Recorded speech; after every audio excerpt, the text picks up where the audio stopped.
Hello students, welcome to our YouTube channel. तो कैसे हो आप सब। आज हम रे ऑप्टिक्स की एक और लेक्चर वीडियो लेके आए हैं। अब लास्ट जो हमारी वीडियोस रही है उसके अंदर हमने प्लेन मिरर और स्फेरिकल मिरर कंप्लीट कर लिया था। इट मींस रिफ्लेक्शन का पार्ट खत्म कर दिया था। अब हम जा रहे हैं रिफ्रैक्शन की तरफ। तो बेसिकली इसमें हम अपना कवर करेंगे पूरा रिफ्रैक्शन, उसका बेसिक और उसका इंट्रो। तो चलिए स्टार्ट करते हैं अपना रिफ्रैक्शन ऑफ लाइट। चलिए स्टार्ट करते हैं टॉपिक अपना। तो बेसिकली हमारा जो टॉपिक है वो है रिफ्रैक्शन ऑफ लाइट। तो पहले ही समझते हैं रिफ्रैक्शन ऑफ लाइट होता है क्या है। हमने रिफ्लेक्शन में क्या पढ़ा था उससे कंपेयर करते हैं। रिफ्लेक्शन हमने पढ़ा था कि एक लाइट आती है, इट मींस एक लाइट इंसिडेंट कर रही है किसी स्मूथ सरफेस, प्लेन सरफेस पे या अपना किसी मिरर पर, तो उससे टकराने के बाद वो उसी मीडियम में वापस चली जा रही थी, है ना, bouncing back of light in the same medium. But refraction में ऐसा नहीं होता। इसके अंदर क्या होता है, इसके अंदर जो मीडियम होता है वो होता है हमारा ट्रांसपेरेंट मीडियम। मीडियम रहेगा यहाँ पे ट्रांसपेरेंट मीडियम। अब उसमें से इंसिडेंट लाइट आएगी और वो क्या करेगी, वो ट्रेवल उसको क्रॉस करते हुए जाएगी, और जब जाएगी तो वो अपने पाथ से बैंड हो जाती है। इस फिनोमेना को हम कहते हैं रिफ्रैक्शन ऑफ लाइट। क्लियर। तो जरा एक बार आपको डायग्रामेटिकल पहले समझाता हूँ। तो ये मान लेते हैं हमारे पास ये मीडियम का इंटरफेस हो गया। यहां से ये आ रही है एक लाइट जो कि है इंसिडेंट लाइट। इस पॉइंट ऑफ इंसिडेंस पे हमने बनाया एक नॉर्मल, यह है एक नॉर्मल। तो ये लाइट क्या करेगी, ये जो लाइट है ये है अपने पास इंसिडेंट रे। तो ये बैंड हो जाएगी आइदर टुवर्ड द नॉर्मल और away from the normal. Clear.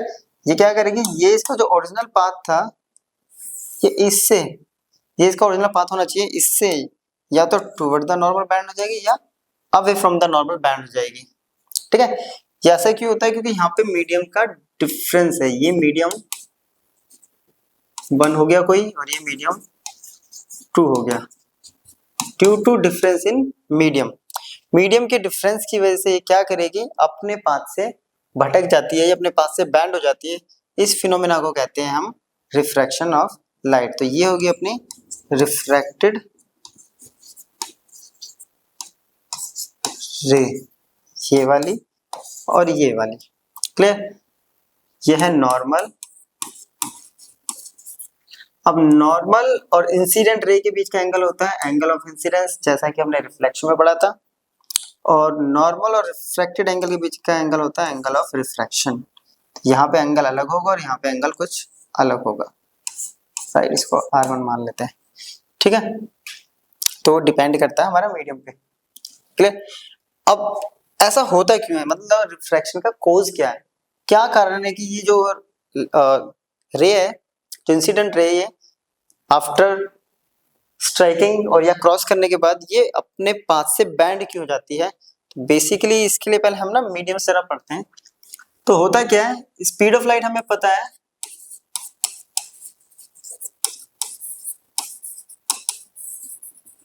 Light होती है 3 × 10⁸। तो स्पीड इस लाइट इस स्पीड से ट्रेवल करती है। क्लियर। अब ये तो सेम स्पीड से आ रही होती है। अब बीच में आता है मीडियम।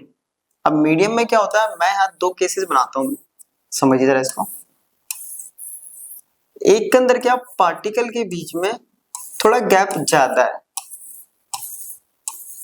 ठीक है, और एक पे पार्टिकल के बीच में गैप बहुत कम है, या ये कह लो कि गैप है ही नहीं। ठीक है, स्पेस ही नहीं इनके बीच में। अब क्या होगा, ये देखने को पता चल रहा है छोटी क्लास में, ये जो है इसकी डेंसिटी कैसी होगी, इसकी होगी लेस डेंसिटी, इसकी हो गई इसके कंपैरिजन में हाई डेंसिटी। ठीक है। अब जो लेस डेंसिटी वाला होता है उसको हम बोल देते हैं रेयर मीडियम, वही हाई डेंसिटी वाले को हम कहते हैं डेंसर मीडियम। क्लियर। अब जरा समझो इसको, जरा हम ट्रैफिक से करते हैं। जैसे कि हम सड़क पे आते हैं तो नॉर्मली जब हमें खाली रोड मिलता है तो हम इजीली सेम स्पीड से, जिस भी स्पीड से हम चल रहे हैं 40 50, तो उसे इजीली जा सकते हैं बिना अपने रास्ते से भटके हुए, है ना, बिना हमें बैंड करे या कुछ भी करे हुए हम लोग कर्व लिए बिना सीधे चले जाते हैं। लेकिन जैसे ही हमें ट्रैफिक आता है तो हमें क्या करना पड़ता है, ब्रेक अप्लाई करने के बाद स्पीड को स्लो डाउन करना पड़ता है, यानी स्पीड में क्या हो रहा है यहाँ पे वेरिएशन। तो उस स्पीड की वेरिएशन की वजह से ही क्या होती है, वो पाथ बैंड करती है, लाइट अपने पाथ से बैंड हो जाती है। तो जैसे यहाँ पे अगर स्पेस है तो ये बिना बैंड करे जैसे निकल सकती है या ऐसे जा सकती है। अब वहां पे क्या है, उसको उस हिसाब से स्पेस मिलेगा।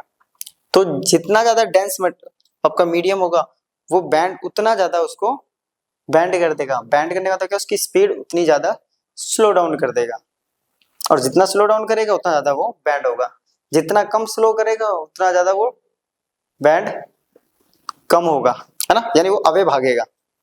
ठीक है, तो ये होता है हमारा बेसिकली क्या है अपने पास, ये रिफ्रैक्शन ऑफ लाइट। आपको आई और आर तो बता ही दिया था मैंने। तो आई होता है एंगल ऑफ इंसिडेंस और एंगल आर होता है एंगल ऑफ रिफ्रैक्शन। क्लियर? तो ये था बेसिकली इंट्रो, एक बार जरा इसको नोट कर लीजिए। अब है अपने पास रूल्स, रिफ्रैक्शन के बेसिक रूल। तो फर्स्ट रूल पे आते हैं जरा। जब रे ऑफ लाइट क्या कर रही है, तो तीन केसेस हम यहाँ ड्रॉ कर लेते हैं।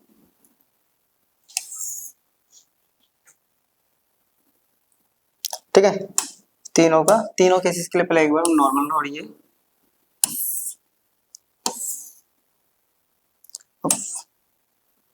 फर्स्ट केस कि रे ऑफ लाइट जो है वो रेयर मीडियम से, ऊपर वाला जो मीडियम है अपने पास कैसा है, रेयर मीडियम, और नीचे है डेंसर, इसमें है डेंसर ऊपर वाला, नीचे है रेयर। ठीक है, तो रे ऑफ लाइट जो है वो रेयर मीडियम से डेंसर मीडियम की तरफ ट्रेवल कर रही है। तो क्या होगा, अब यहाँ पे डेंसिटी कम है, राइट, यहाँ डेंसिटी कम होगी इस ऊपर वाले में, नीचे डेंसिटी ज्यादा है, तो ये क्या करेगी, इसकी स्पीड में वेरिएशन की वजह से क्या करेगी, ये नॉर्मल की तरफ बैंड हो जाएगी, कुछ ऐसे। क्लियर? तो फर्स्ट होता है कि जब रेयर टू डेंसर जाती है रे ऑफ लाइट तो वो नॉर्मल की तरफ बैंड हो जाती है। क्लियर? दूसरा केस, अब डेंसर से रेयर में ट्रेवल करेगी रे ऑफ लाइट, तो इसमें क्या होता है, जब डेंसर से रेयर में जाती है रे ऑफ लाइट तो ये आ रही है डेंसर टू रेयर, राइट, तो ये क्या करेगी, नॉर्मल से अवे बैंड हो जाएगी, बिकॉज यहाँ डेंसिटी ज्यादा है। तो यहाँ जो पार्टिकल्स के बीच में स्पेस क्या होगा, कम होगा, यहाँ पार्टिकल के बीच में स्पेस ज्यादा होगा। अब यहाँ जिस लाइट से स्पीड से आएगी लाइट, उससे तेजी से यहाँ पे स्पीड चेंज हो जाएगी, तो ये हो जाएगा अवे फ्रॉम द नॉर्मल। तीसरा केस, अगर ray of light normally fall करती है, राइट, अब मीडियम कैसा है, अगर मीडियम यहाँ रेयर हो सकता है या ऊपर वाला डेंसर हो सकता है, मीडियम कोई भी हो, रेयर टू डेंसर या डेंसर टू रेयर, कंडीशन है कि वो नॉर्मली फॉल होनी चाहिए। जब वो नॉर्मली फॉल होगी तो वो बिना बैंड करे हुए चली जाएगी।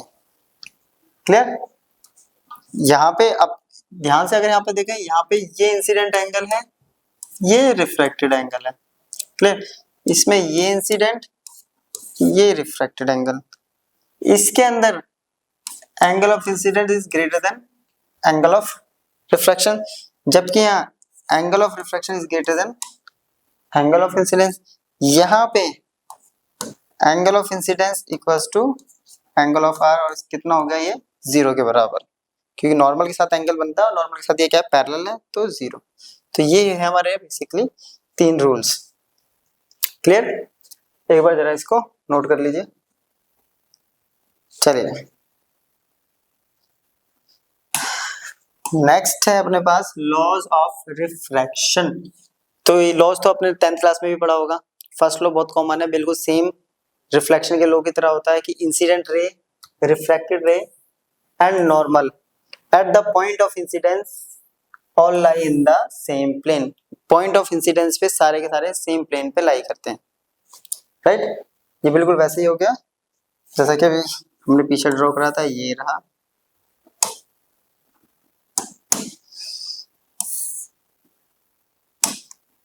ये रहा इंसिडेंट रे,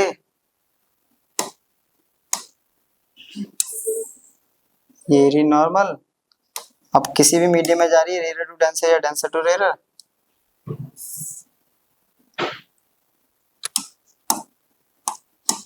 हम ले लेते हैं डेंसर टू रेयर। ऊपर मीडियम हो गया डेंसर, पीछे हो गया रेयर, यानी मीडियम वन। रेयर को ऑलवेज हम मीडियम वन लेंगे और डेंसर को मीडियम टू कंसीडर करके चलेंगे, ठीक है। ये हो गया ये एंगल आई और ये एंगल आर। क्या कह रहा है फर्स्ट लो, incident ray, refracted ray and normal at the point of incidence. तो ये है point of incidence all lie in the same plane. तो सारे के सारे सेम प्लेन पे लाई करते हैं।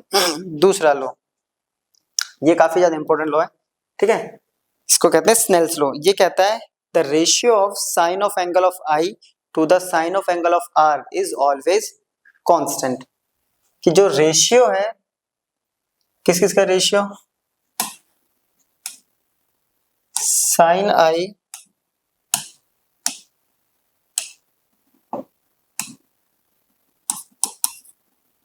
आई by sine r always constant. और वो कांस्टेंट क्या होता है, वो होता है म्यू 1 2। अब ये म्यू 1 2 क्या है, तो वेयर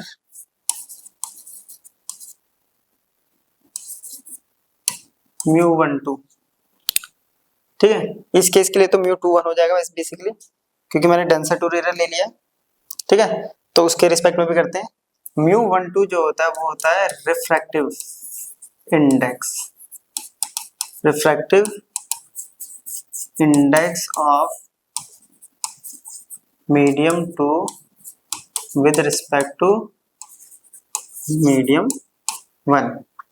तो म्यू 1 2 होता है जब रे मीडियम 1 से मीडियम 2 में ट्रेवल करती है, ठीक है। यहाँ मीडियम 2 है तो इसको हम लिख सकते हैं, इस केस के लिए हम लिख सकते हैं इसको म्यू 2 1। इट मीन्स रे जो है कहां से ट्रेवल कर रही है, मीडियम 2 से मीडियम 1, जबकि इसमें रे कहां ट्रेवल कर रही थी, मीडियम 1 से मीडियम 2 में। तो ये हो गया अपने पास क्या, रिफ्रैक्शन का लॉ। और ये जो बना है ये कॉन्सेप्ट बहुत इंपॉर्टेंट है, इसको कहते हैं स्नेल्स लॉ। इस लॉ को स्नेल्स लॉ भी बोला जाता है, ठीक है। स्नेल्स लॉ, एक बार इसको नोट कर लीजिए। चलिए अब इस चीज को, चलिए अब नया टॉपिक एक और मिल गया यहाँ से कि mu, it means refractive index क्या है। तो पहले हम वही कर लेते हैं, रिफ्रैक्टिव इंडेक्स। तो रिफ्रैक्टिव इंडेक्स क्या होता है, बेसिकली ये दो मीडियम के बीच का होता है ना। एक पेयर ऑफ मीडिया होना चाहिए, एक ऊपर कोई भी हो, रेयर हो, नीचे डेंसर हो, या ऊपर डेंसर हो नीचे रेयर हो, तो मिनिमम दो मीडियम होने चाहिए। अब ये क्या होता है, बेसिकली रिफ्रैक्टिव इंडेक्स जो होता है, स्पीड ऑफ लाइट एयर से यानी वैक्यूम से जब किसी मीडियम में ट्रेवल करती है तो उनकी स्पीड का जो रेशियो होता है वो कहलाता है हमारा, क्या कहलाता है, रिफ्रैक्टिव इंडेक्स। तो refractive index it means mu equals to speed of light in vacuum, vacuum को कहते हैं हम सी, इन मीडियम, मीडियम के लिए ले लिया हमने वी। तो ये होता है हमारा रिफ्रैक्टिव इंडेक्स का कॉन्सेप्ट। या हम इसको ये भी लिख सकते हैं, सी इक्वल्स टू होता है new lambda, new lambda, lambda for vacuum, new lambda for medium. अब आता है कि मैंने न्यू, जब रे ऑफ लाइट, तो मैंने ऑलरेडी यहाँ पे आगे भी लिख दूंगा, मैंने नोटिस मतलब आगे नोट करके कर दिया है जो रे ऑफ लाइट जब ट्रेवल करती है किसी भी मीडियम में तो उसकी स्पीड में वेरिएशन होता है, but speed of light is same. एक तो ये उसकी वेवलेंथ में चेंज नहीं होता, ठीक है, ठीक है। और फ्रीक्वेंसी उसकी क्या रहेगी, कांस्टेंट रहेगी। वेवलेंथ में चेंज नहीं होगा। हाँ, वेवलेंथ अगर डिफरेंट वेवलेंथ होंगे तो वो वेरिएशन करेगी। डिफरेंट वेवलेंथ का मतलब होता है जैसे कि व्हाइट लाइट, अब उसके अंदर होता है 7 कलर्स, तो 7 कलर की वजह से उसके अंदर जो हाईएस्ट वेवलेंथ वाली वो कम बैंड होगी, जो लोएस्ट वेवलेंथ वाली वो ज्यादा बैंड होगी। बट फ्रीक्वेंसी क्या रहेगी लाइट की, वो कांस्टेंट रहती है। फ्रीक्वेंसी से फ्रीक्वेंसी कैंसिल, तो mu equals to c by v के साथ साथ हम लिख सकते हैं लैम्डा ऑफ वैक्यूम अपॉन में लैम्डा ऑफ मीडियम, ठीक है। ये जरूर नोट कर लेना कि जो स्पीड ऑफ लाइट होती है, लाइट की जो स्पीड होती है सेम कलर के सेम रहती है हमेशा ऑल कलर्स के लिए। अब कलर आपका रेड हो तो स्पीड वही होगी 3 × 10⁸, वायलेट हो तब भी स्पीड रहेगी 3 × 10⁸, ठीक है। तो हर कलर के लिए स्पीड क्या होती है लाइट की, वो सेम रहती है और फ्रीक्वेंसी भी कांस्टेंट रहती है, ठीक है। फ्रीक्वेंसी तो सबके लिए कांस्टेंट है। अब अगर यही फिनोमेना ऐसे हो रहा हो, मान लेते हैं ऐसे, अब मीडियम कोई भी हो, ठीक है, ये नॉर्मल हो गया अपने पास, ये मीडियम हो गया 1 और ये हो गया मीडियम 2, ठीक है। मीडियम 1 से मीडियम 2 तो ये टुवर्ड्स द नॉर्मल। तो इस केस में जो म्यू होगा वो होगा speed of light in medium 1 upon speed of light in medium 2, ठीक है। और इस म्यू को हम बेसिकली ऐसे भी लिख सकते हैं म्यू ऑफ 1 2 E1 अपॉन में V2, क्योंकि यह है refractive index of medium 2 with respect to medium 1, तो इसको ऐसे भी हम लिख सकते हैं। चलिए इसको नोट कर लीजिए, क्लियर। अब है हमारे पास फैक्टर्स, किन किन फैक्टर पे रिफ्रैक्टिव इंडेक्स डिपेंड करता है, ठीक है। तो फर्स्ट सबसे common nature of medium. Nature मतलब कि मीडियम अपना रेयर है या डेंसर है, या रे डेंसर से कहीं रेयर तो नहीं जा रही। डिपेंड करता है कि रे जो है वो रेयर टू डेंसर ट्रेवल कर रही है या डेंसर टू रेयर ट्रेवल कर रही है। Next one, wavelength of light. जैसे कि अभी आपने बताया वेवलेंथ मींस रेड जो कलर होता है, रेड कलर की जो लाइट्स होती हैं इसकी वेवलेंथ कैसी होती है, लार्ज वेवलेंथ होती है। जबकि वॉयलेट कलर की जो होती है इसकी वेवलेंथ छोटी होती है। अब जिसकी वेवलेंथ ज्यादा है तो वो कम बैंड होगी और जिसकी वेवलेंथ छोटी है तो वो ज्यादा बैंड हो सकती है, राइट। तीसरा होता है टेम्परेचर। अब टेम्परेचर पे क्या होता है, ये हमने पढ़ा जब हम टेम्परेचर को बढ़ाते हैं इंक्रीज करते हैं तो उसकी वजह से due to temperature thermal energy आती है उसके पास, पार्टिकल्स के पास, मैटर के जो भी पार्टिकल्स होते हैं उस पर थर्मल एनर्जी आती है, वो बढ़ती है। थर्मल एनर्जी की वजह से काइनेटिक एनर्जी इंक्रीज करती है, और जब काइनेटिक एनर्जी इंक्रीज करती है तो स्पेस जो होता है, स्पेस बिटवीन पार्टिकल्स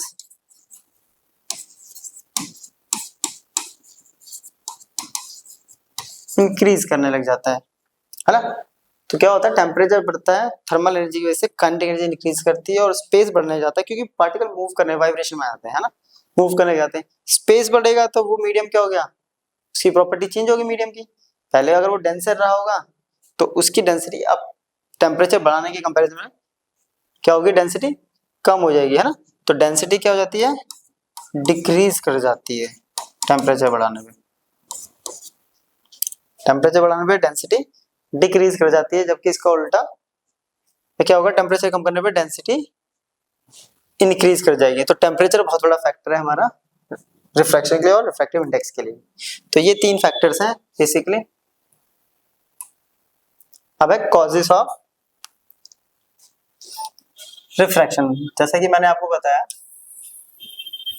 ठीक है। रिफ्रैक्शन के कॉजेस अभी आपको बताया था। रिफ्रैक्शन के कॉज का सबसे बड़ा क्या कारण होता है कि जो change in the velocity of light, सबसे बड़े, from one medium to other. कि क्यों रिफ्रैक्शन होता है? क्योंकि वेलोसिटी जो होती है लाइट की वो वेरी करती है डिफरेंट मीडियम्स में, ठीक है। बट जो फ्रीक्वेंसी होती है लाइट की वो कैसी रहेगी? वो सेम रहेगी। वो भी आपको बताया था, फ्रीक्वेंसी चेंज नहीं होती लाइट की और फेज भी चेंज नहीं होता। जिस फेज, पता है ना आपको, जो भी इसमें फेज डिफरेंस होता है तो कोई फेज डिफरेंस यहाँ पे नहीं आएगा, ठीक है। अब जितना ज्यादा स्पीड में चेंज होगा उतना ही ज्यादा वो बैंड करेगा। जितना ज्यादा स्पीड में चेंज होगा उतना ही ज्यादा बैंड करेगा। कैसे? तो जरा इसको मैं मैथमेटिकली थोड़ा करके दिखाता हूँ आपको। स्नेल्स लॉ पढ़ा था हमने,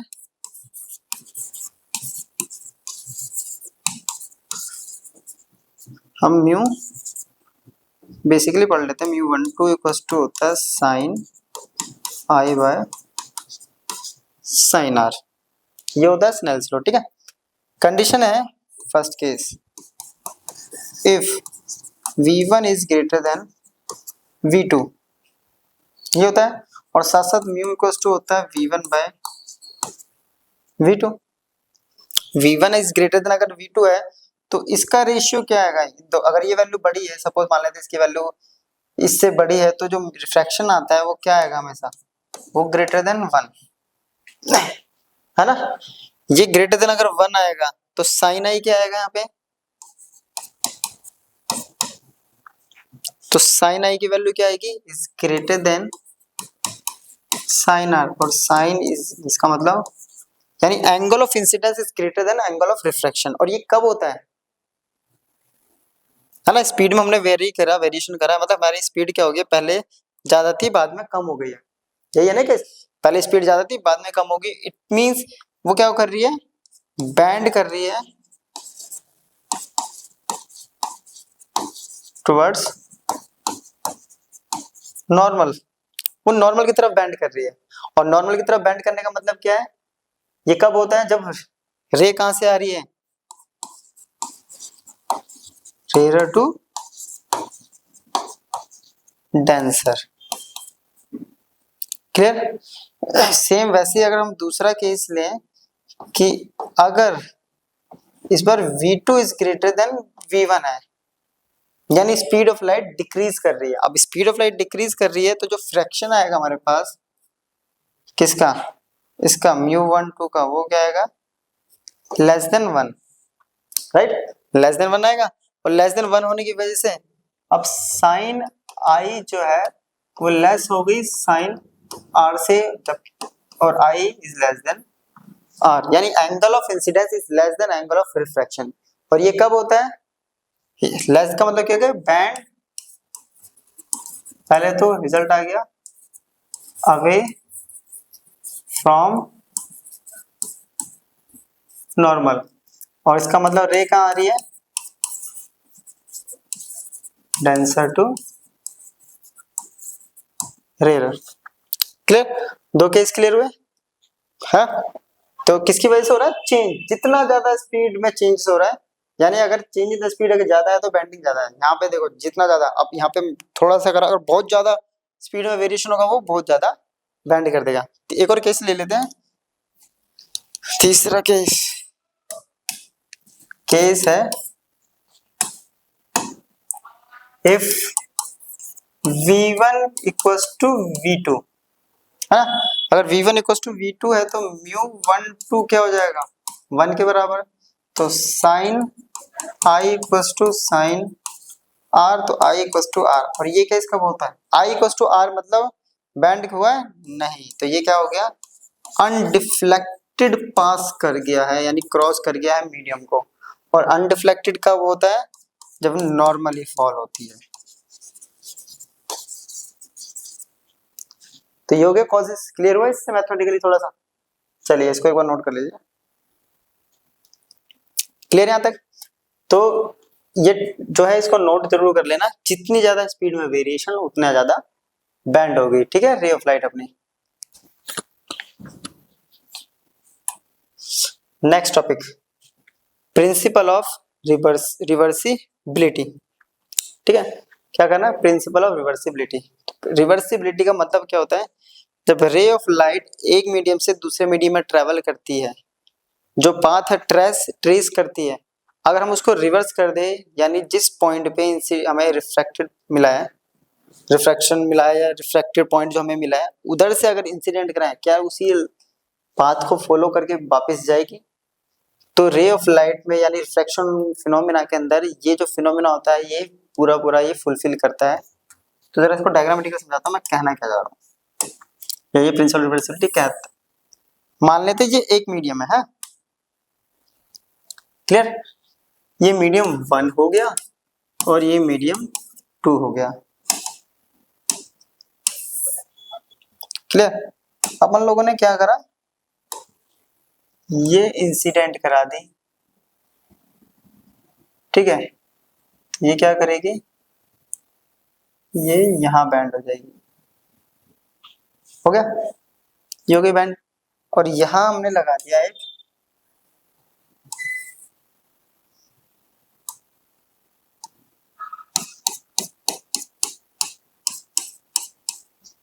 प्लेन मिरर, ठीक है? ये मिरर ये हो गया XY इंटरफेस, ये होगी रे ए, ये जा रही है पॉइंट बी पे, angle I, angle R, this is normal. ये अब जब प्लेन मिरर लगाएंगे तो इसको टकराने के बाद ये इसी रास्ते से जाएगी, ठीक है? इसी रास्ते से। तो अगर ये प्लेन मिरर को हटा देते हैं थोड़ी देर के लिए, मान लेते प्लेन मिरर हटाते हैं, यहाँ ये पॉइंट हमने नोटिस कर लिया, किसी पे ये एक्सपेरिमेंट हमने 10th क्लास में भी किया होगा। एक कार्डबोर्ड पे हम ग्लास स्लैब लेते हैं, वहां एक साइड पे उस पे पिन हम वहां पे फिक्स कर देते हैं, दूसरी तरफ से उसकी पोजीशन को मार्क कर देते हैं, फिर उस रास्ते को हम पेंसिल से ट्रेस करते हैं। अब उसको रिवर्स कर दो, जहां से वो इमेज दिखी थी, अब यहाँ पे ऑल पिन फिक्स करेंगे और वो ऑल पिन इसी पॉइंट पे दिखाई देगी। इस फिनोमेना को कहते हैं प्रिंसिपल ऑफ रिवर्सिबिलिटी, ठीक है? तो ये पॉइंट ले लिया हमने। अगर हम देखें कि रे जो है वो ए से सी जा रही है, ए से बी, यानी ये इंसिडेंट रे है। अगर इंसिडेंट लाइट क्या हमारी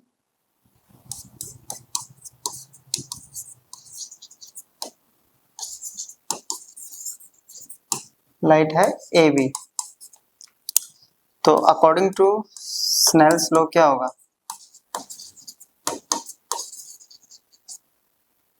ये जा रहा 1 से 2 equals to sine I by sine r, है ना? और अगर हम देखेंगे कि सी भी इस पर इंसिडेंट है, उल्टा करते हैं, अगर क्या है सी भी इंसिडेंट लाइट है,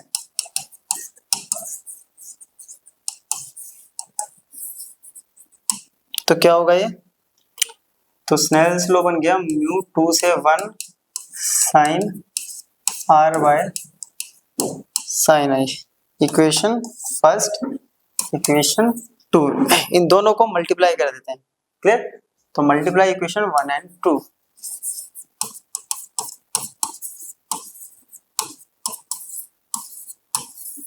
चलो 1 एंड 2 को मल्टीप्लाई करेंगे तो क्या आएगा, 1 2 into 2 1 equals to sine I by sine r और साइन आर बाय ये डिवाइड, तो यहाँ से क्या आ रहा है mu 1 2 into mu 2 1 equals to 1। तो ये एक बहुत इंपॉर्टेंट रिलेशन है, राइट? यानी डिफरेंट उसमें मीडियम में जो नंबर ऑफ मीडियम्स होते हैं, यहाँ तो एक ही मीडियम ने दिखाया, 2 मीडियम है, जब भी 2 हो 3 हो 4 हो, तो उनका जो भी ये म्यू होगा यानी रिफ्रैक्टिव इंडेक्स होगा, इंसिडेंट और ऊपर से नीचे यानी rare to denser, denser to rare, तो उनका मल्टीप्लिकेशन ऑलवेज क्या होगा, प्रोडक्ट 1 होगा, राइट?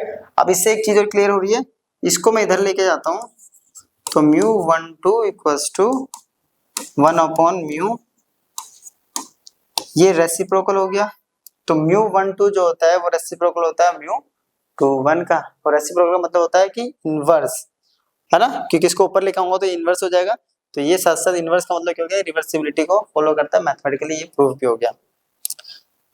चलिए इसको कर लीजिए नोट, हो गया यहाँ तक? चलिए अब हम करते हैं अपना नेक्स्ट टॉपिक, जो कि हमारा लेटरल डिस्प्लेसमेंट। किसी ग्लास स्लैब में लेटरल डिस्प्लेसमेंट।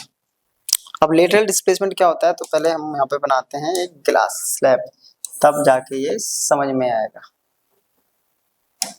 क्लियर? तो ये बनाया मैंने एक नॉर्मल, क्यों बनाया यहाँ तक अभी बताऊंगा। ठीक है, ये कराई हमने इस पे,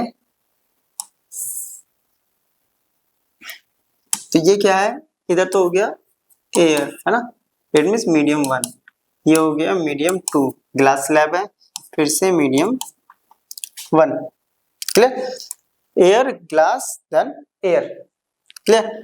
अब रे आ रही है rare to denser, incident angle हो गया आई, ये नॉर्मल हो गया ए से पॉइंट बी पर, तो क्या होगी, ये टुवर्ड्स द नॉर्मल बैंड हो जाएगी, band towards the normal, right. तो नॉर्मल की तरफ ये बैंड हो गई। अब क्या होगा, अब ये है डेंसर टू रेयर फिनोमिना, तो डेंसर टू रेयर में क्या होगा, ये होगी अवे फ्रॉम द नॉर्मल, ये हो गई away from the normal, right. ये हो गया। अब इनिशियली जो हमारी रे थी, अगर रे को इनिशियली देखें तो उसको डॉटेड लाइन से मैं जरा दूसरे कलर से रिप्रेजेंट करते हैं, वो यहां जानी चाहती थी या इसको ऐसे जाना चाहिए था, बट ये गई ऐसे, है ना। तो इसमें जो डिफरेंस आया, ये जो डिफरेंस है, ये हमने परपेंडिकुलर ड्रॉ करा, ये जो डिफरेंस है यही है हमारा लेटरल डिस्प्लेसमेंट, तो इसे कहते हैं हम लेटरल डिस्प्लेसमेंट। क्लियर? चलिए अब यहां से अब इसको हम इसका फॉर्मूला करते हैं। मान लेते हैं कि इसकी जो थिकनेस है वो है टी थिकनेस पर है, ठीक है, और इस ए ये हो गया बी, ये पॉइंट ले लिया सी, इसको ले लिया ई, और ये हो गया हमारा एफ, राइट। ये तो हो गया परपेंडिकुलर। अब ध्यान से इसमें जरा हम एक बार लिख लेते हैं, ये एंगल आई है तो ये क्या होगा, और इसको ले लिया R1, ठीक है। क्लियर? या R भी ले सकते हैं, कोई प्रॉब्लम नहीं है, तो R ही ले लेते हैं इसको। ये हो गया R, जबकि ये हो गया अपने पास, अब ये ध्यान से देखिए, ये रे है ऐसे जा रही है, ये ऐसे है, अगर ये पूरा आई है तो ये पूरा भी क्या होगा, ये एंगल भी आई बनेगा ना अपने पास, और आई में से R माइनस कर देंगे तो ये क्या आएगा, I माइनस R। अब दो नॉर्मल जब भी किसी सरफेस पे जो नॉर्मल होते हैं तो वो क्या होते हैं, एक दूसरे के पैरेलल, ज्योमेट्री में पढ़ा है, तो ये एंगल भी क्या हो गया R, और जबकि ये एंगल बनेगा अपना I, इसको ले लेते हैं जी। तो ये अपने को यहाँ पे कैलकुलेट करना है, ये लेटरल डिस्प्लेसमेंट। तो इस C जो है हम इसको मान लेते हैं x के बराबर, तो ये x हमें फाइंड आउट करना है। क्लियर? चलिए स्टार्ट करें। अब x फाइंड आउट करना है, कैसे करें, सबसे पहली बात तो ये है ना, तो x निकालना है, x आ रहा है इस ट्रायंगल में। अगर इस ट्रायंगल की बात करेंगे तो कोई भी अगर हम इसमें एंगल लगाएंगे, अगर यहाँ पे तो ये नहीं लग रहा है साइन आई माइनस आर, तो हम पहले यही ट्रायंगल सॉल्व करते हैं। ट्रायंगल कौन सा है,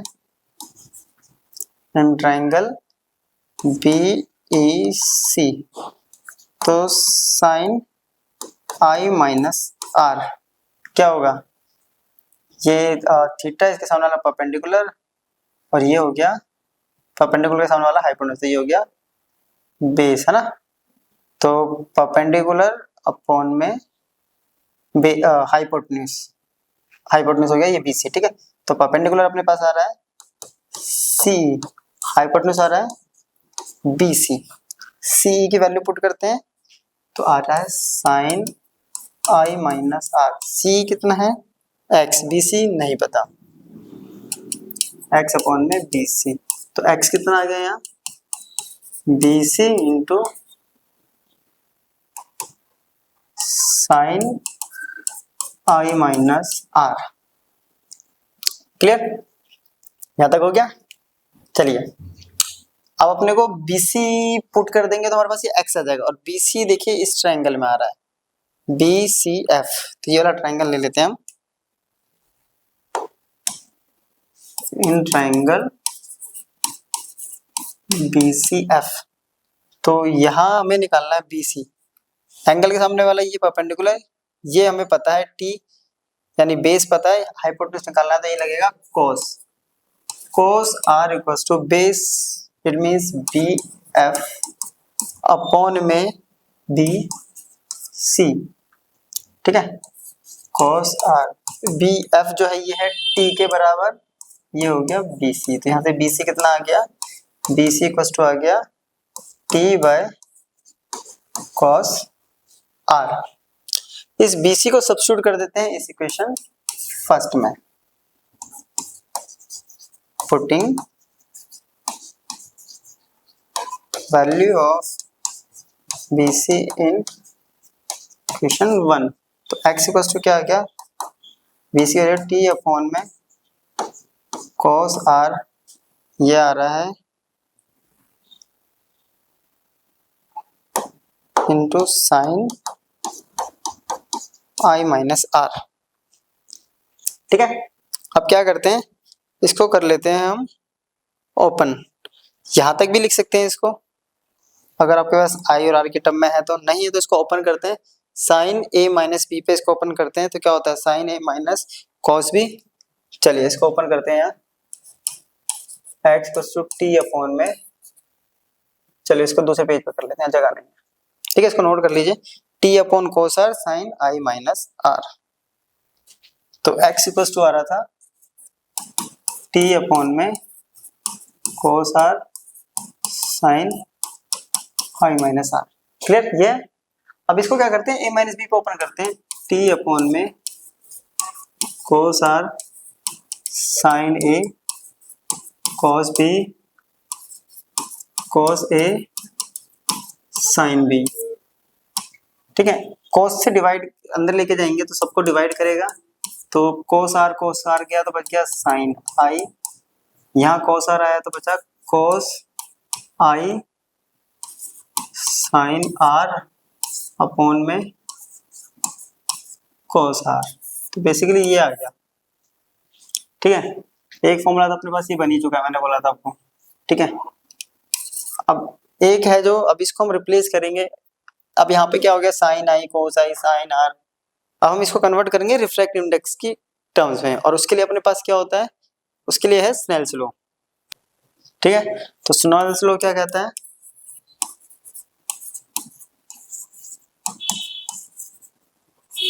म्यू इक्वल टू होता है sine I by sine are, तो साइन आर इक्वल टू क्या आ गया अपने पास, sine I by mu, clear. लेकिन फिर भी ये रह गया अपने पास, कोस आर कैसे निकालेंगे, तो अपने पढ़ा है कि cos square theta equal to होता है 1 माइनस साइन स्क्वायर थीटा, तो कॉस थीटा कितना हो गया under root 1 minus sine square r, right. और साइन स्क्वायर की वैल्यू कितनी, साइन आर की वैल्यू कितनी है, साइन स्क्वायर आई बाय में म्यू स्क्वायर, तो इसको कर देते हैं cos r equal to 1 minus sine square I upon में म्यू स्क्वायर। अब इस वैल्यू को पुट कर देते हैं हम इस इक्वेशन 2 में, ठीक है। cos r की जगह ये और साइन आई की जगह ये, ठीक है। अब पुट करते हैं x equal to T sine I minus cos I, sine are की जगह अपने लोगों ने पुट कर दिया साइन आई अपॉन में म्यू, और कॉस आर की जगह हमने पुट कर दिया under root 1 minus sine square आई अपॉन में म्यू स्क्वायर, क्लियर। चलिए चलिए चलिए हो गया, इसको सिंप्लीफाई कर देते हैं,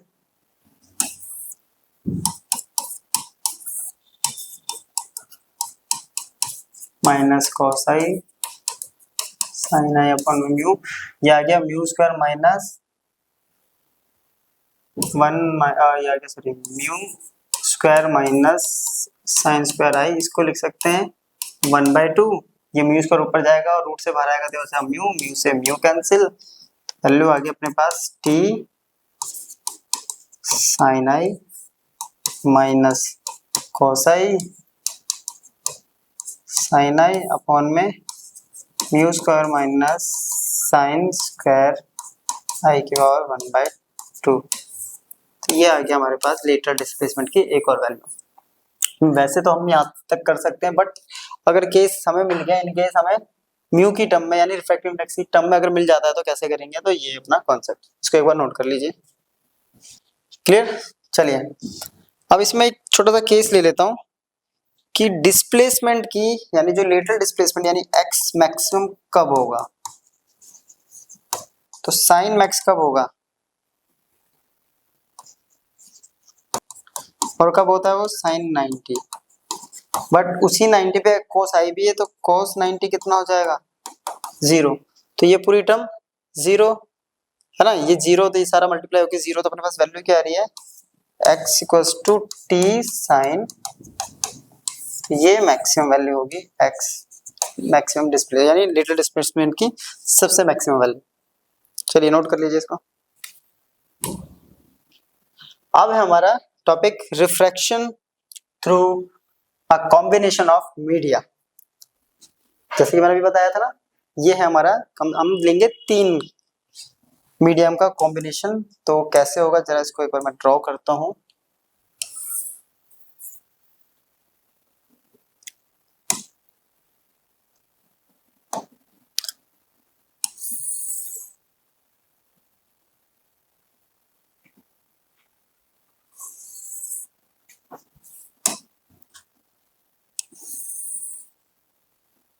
ये रहा 3 मीडियम का कॉम्बिनेशन। कैसे? फर्स्ट एयर, फिर वाटर और फिर ग्लास। ठीक है, ये हो गया मीडियम 1, मीडियम 2, मीडियम 3, अगेन नीचे आ गया मीडियम 1। अब इस पे जरा फिनोमेना देखते हैं जरा। ठीक है, तो फर्स्ट ये बना दिया नॉर्मल, रेज आ रही है rare to denser,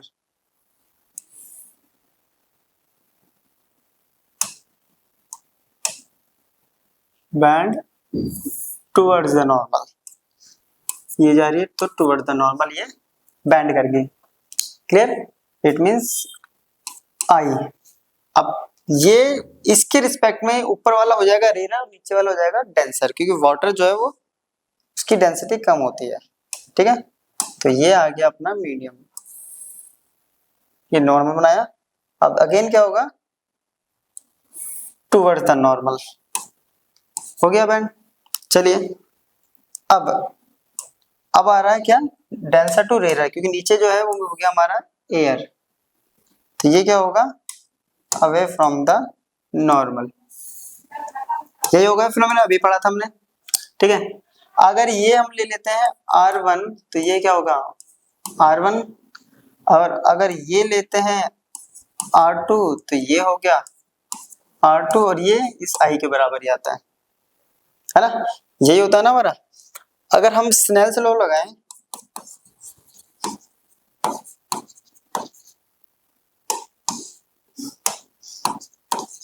Snell's law हम लगा रहे हैं, जब रे ऑफ लाइट कहां से ट्रेवल कर रही है, लाइट ट्रेवल फ्रॉम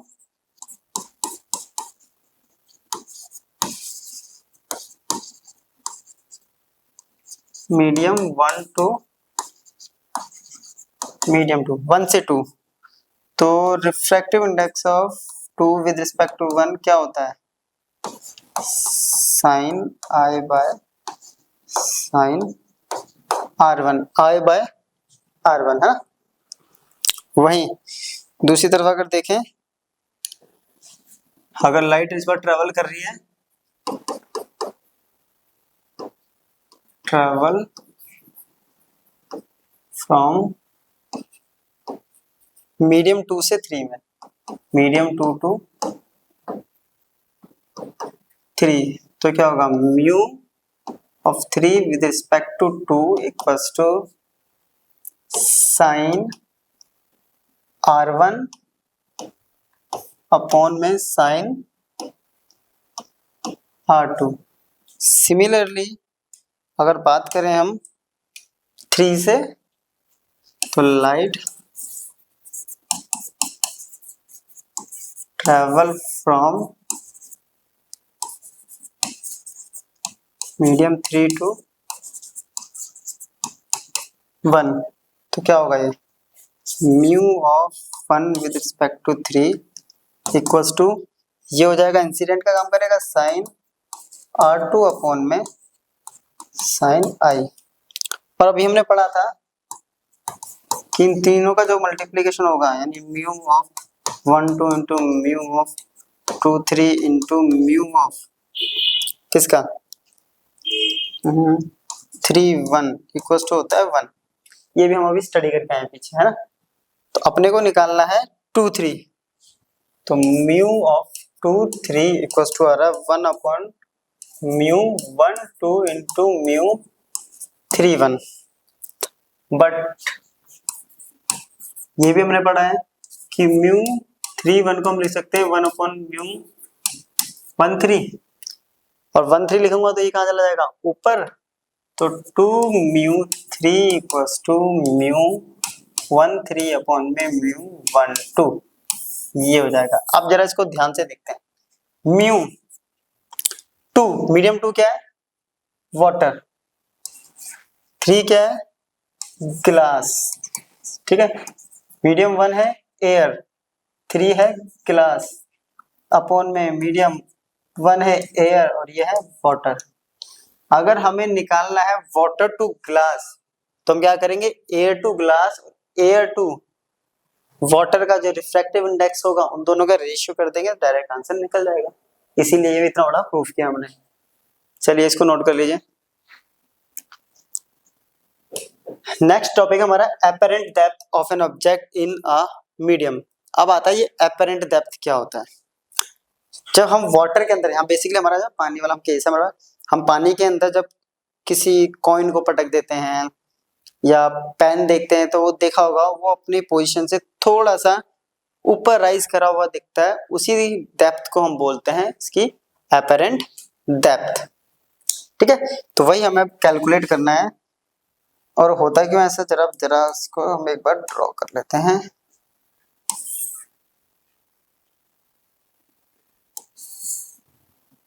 मान लेते हैं ये कंटेनर है, ठीक है, इसमें फिल है यहाँ तक पानी, ये वाटर फिल है इसके अंदर,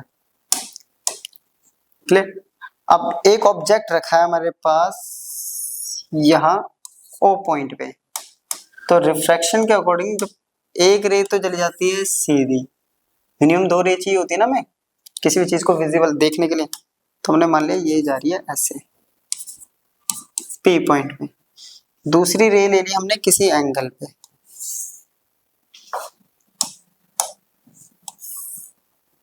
ये। अब रिफ्रैक्शन की वजह से क्या होगा ये अब अंदर क्या है इसके है वाटर और ऊपर है एयर, फिनोमिना हो रहा है यहाँ डेंसर से रेयर, डेंसर से रेयर होगी तो away from the normal band हो जाएगी, right, away from the normal. चलिए फिनोमिना तो कॉमन है, ये पॉइंट ले लिया हमने Q, क्लियर। इसको ले लेते हैं R, चलिए कोई प्रॉब्लम नहीं है।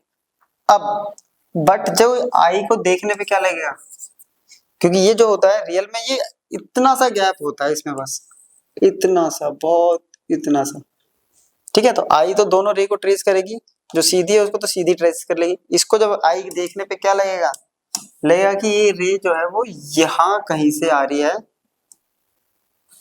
इस पॉइंट आई से, तो जो इमेज बनेगी वो बनेगी यहां कहीं।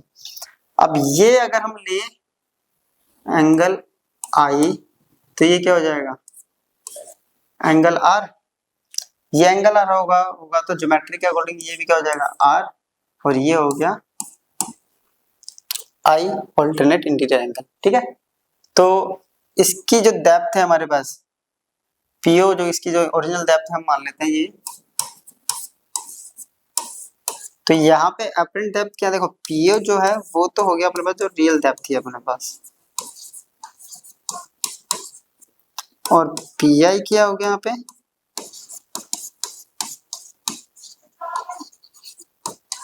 Apparent depth. इसका अगर हमें रिलेशन निकालना है तो हम अप्लाई करते हैं स्नेल्स लॉ। स्नेल्स लॉ लगा रहे हैं हम 1 से 2, उसको बाद में इन्वर्स कर देंगे। हमेशा हम 1 से 2 लगाते हैं क्योंकि हमारे लिए वही इजी पड़ता है। 1 से 2 के अकॉर्डिंग 1 से 2 क्या कहता है हमारा, sine I by sine r, है ना। 1 से 2 तो यही कहता है ना, तो sine I by sine r question पर। अब यहाँ से एक एक करके साइन आई निकालते हैं क्योंकि इसमें वैल्यू पुट करनी है। साइन आई किसमें, ये रहा, तो ये वाला पूरा ट्रायंगल ले लिया, triangle P O Q, sine I P O Q, sine I P Q यानी परपेंडिकुलर अपॉन में हाइपोटेन्यूज, पी क्यू अपॉन में ओ क्यू। दूसरा ट्रायंगल आर, ये रहा ट्रायंगल पी क्यू आई, तो sine R again P Q upon में hypotenuse Q I, इनको put करेंगे यहाँ, तो mu 1 2 equals to P Q upon में ओ क्यू इंटू क्यू आई अपॉन में पी क्यू, राइट। ये इससे कैंसिल, तो अपने पास बच गया mu 1 2 equals to Q I upon में ओ क्यू। क्लियर। अब अभी मैंने बताया था कि इनमें गैप बहुत कम होता है, जब पी जो है वो बहुत क्लोज होता है क्यू के, तो क्या होगा, पी और क्यू क्लोज है तो क्या होगा, ये जो अपने पास रिलेशन आया है क्यू आई और ये जो ओ क्यू है ये किसके बराबर होगा, पी, ये बन गया अपने पास पी आई के बराबर हो जाएगा क्योंकि क्यू आई और पी आई क्या होगा, ऑलमोस्ट इक्वल डिस्टेंस, और ये हो जाएगा ओ पी के बराबर। ठीक है, अब इन वैल्यू को यहाँ सब्स्टिट्यूट करेंगे तो mu 1 2 equals to P i upon में ओ पी। अब ध्यान से देखो पी आई क्या था अपने पास, अपरेंट डेप्थ,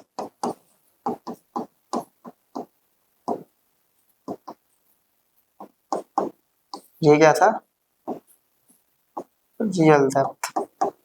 या तो ऐसे लिख सकते हैं इस फॉर्मूले को, बट फिनोमेना कैसा हो रहा है, 2 से 1 मीडियम में हो रहा है, तो ये क्या होता है, म्यू 2 1 इक्वल्स टू क्या होगा, 1 अपॉन इसका रेसिप्रोकल होता है ये, तो इसको हम रिवर्स कर देंगे, पूरा इनवर्स कर देते हैं। चलिए, तो